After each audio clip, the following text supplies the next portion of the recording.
Here are 5 bold fantasy football predictions for week 3 of the NFL season. Number 1, Brock Bowers puts up at least 25 fantasy points this week against the Carolina Panthers. Bowers is already off to a great start. He's the only tight end who's ranked in the top 5 in each of the first 2 weeks of the season at his position. He's actually been a top 3 tight end in PPR in both of the last 2 weeks. He's the tight end 2 on the season behind only Isaiah Likely. Bowers has caught 15 of 17 targets thus far for over 150 yards. Over half of his catches so far have gone for first downs. He does have some target competition in Vegas, of course, in the form of Davante Adams, but Adams has just one more target than Brock Bowers through the first 2 games of the year. Of course, part of the reason we like Brock Bowers this week is that matchup against Carolina. All the focus will be on Andy Dalton replacing Bryce Young, and that's all well and good, but that doesn't erase the fact that Carolina has been almost equally atrocious on defense compared to that offense. Frankly, the defensive numbers would look even worse if New Orleans and the Chargers didn't call off the dogs in the second half after building leads in both of those first 2 games. This game, to me, should be a little bit closer with Dalton under center. I think he raises the floor, at least, for that Carolina offense. And the Raiders, for their part, they've been the worst rushing team in football so far. Fewer than 100 total rushing yards through these first 2 games. They have faced 2 good defenses, so maybe that comes around this week, but I'm not all that optimistic. They've had to do their damage through the air. That's what it comes down to, and I think that continues this week against Carolina. Keep in mind, the Panthers allowed 2 separate Saints tight ends to get loose in week 1. 2 Saints tight ends finished as top 5 players at their position in week 1. The Panthers are the only team that's allowed multiple touchdowns to the tight end position so far this season. I think this is the week Brock Bowers truly breaks out and asserts himself as a real offensive rookie of the year candidate. No tight end, by the way, has ever won that award, but Brock Bowers could be that guy. All right, next up, Caleb Williams of the Chicago Bears. I'm going to say Caleb Williams throws for 2 touchdowns and clears 200 yards passing on the Indianapolis Colts. Now, seems like a pretty low bar to clear, but Williams has not done that, hasn't really come close in either of the first 2 games. He's, of course, yet to throw his first NFL touchdown. It was another rough week for him in Houston on Sunday Night Football. Yeah, Chicago's defense was able to keep that game close, but Caleb threw 2 picks. He took 7 sacks. He was under siege from that Houston defense all night. I did think Chicago did a decent job getting him a couple easy throws early on, trying to ease him into that game. They drove for a field goal on the opening drive, but after that, Houston was able to tee off, continue to get easy pressure on Caleb Williams throughout the night. This week, I actually like this matchup quite a bit for Caleb Williams and the Chicago Bears. Indy, they're not the worst defense in the NFL, but they're in that conversation through 2 weeks. And last week, my goodness, that was an abomination. I don't know how you go into that game against Green Bay and look so unprepared for a limited quarterback. It's like they had no idea Malik Willis was starting for Green Bay.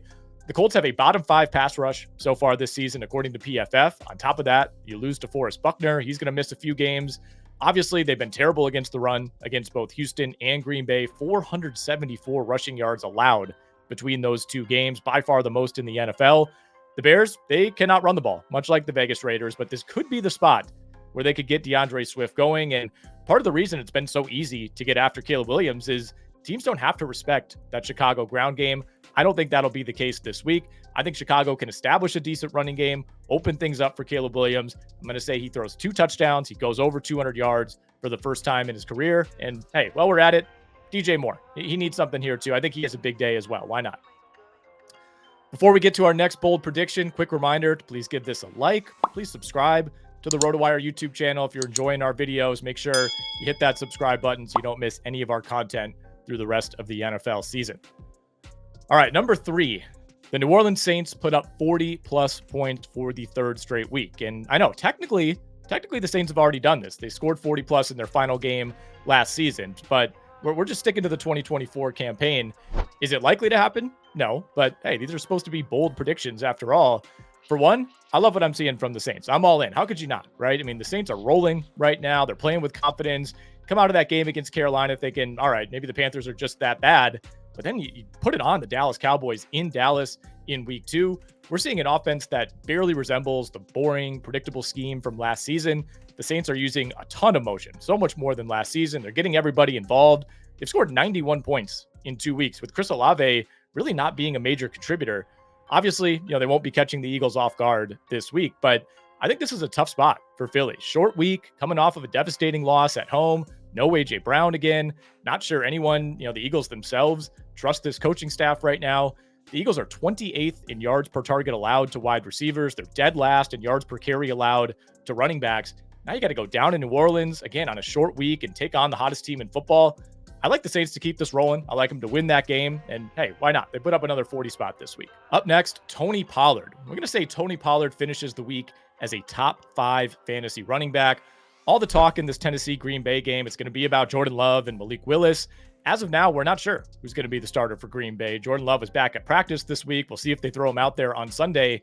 Either way, Green Bay bought itself some cushion by beating the Colts last week. But I have some major concerns about the Green Bay defense, specifically this run defense. Gave up a ton of yardage to the Eagles in week 1. On paper, you look at the final score, you think they held up well against the Colts.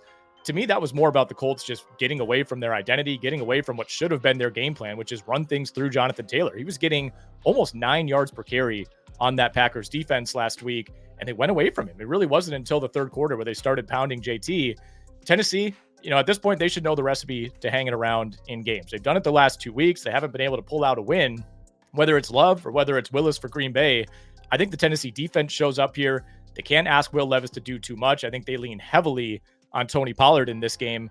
And we'll see if Tajay Spears is even out there. He did not practice on Wednesday. If he does play, you'd think he might be a little bit limited. Either way, I think Pollard is the 1A in that backfield right now.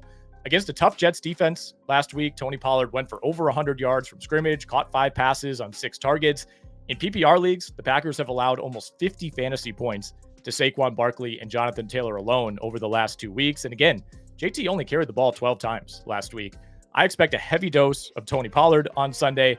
I think he finishes the week as a top 5 fantasy back, something he has not done since week 1 of last season. All right, for our 5th and final bold prediction, we'll go off the beaten path a little bit here. We're digging deep. Jordan Whittington emerges as the Rams receiver to roster while Cooper Kupp and Puka Nacua are sidelined. Now, we did get some relatively good news on Cooper Kupp earlier this week. Sounds like he might avoid IR, might not miss all that many games, but either way, he's missing probably 2 or 3 games if we're being realistic. Tyler Johnson, Demarcus Robinson, those were the popular waiver wire pickups over the last couple of weeks. And I don't mind Demarcus Robinson as a floor play. I think he's going to be involved in this offense no matter what, but wasn't overly impressed with either of those guys against what should have been a pretty gettable Arizona defense in week 2. Meanwhile, Whittington quietly played every snap in the second half of that game after Cooper Kupp went out. He was only targeted twice by Matthew Stafford, but caught both of those for 22 yards. And remember, Whittington lit up the preseason, and Cooper Kupp himself was showering praise on Jordan Whittington. We don't want to read too much into that, of course, but it has to mean something. Looking at where the Rams sit right now, they're 0-2. They're going to be scrambling to save their season over these next couple of weeks. They really can't run the ball right now behind that offensive line. I think Sean McVay, he's going to have to reach deep into his bag of tricks. I mean, this is really a kitchen sink game this week against the 49ers. You got to do everything you can to avoid that dreaded 0-3 start. So I think we see a lot more Jordan Whittington. I think they throw him out there for a lot more snaps this week. I think he's heavily involved in that passing game. Look, I don't know what the stat line is going to look like. I'm not going to predict that, but I think we come away from this week and realize that Jordan Whittington is the Rams receiver everybody will be scrambling to the waiver wire to grab in the coming weeks.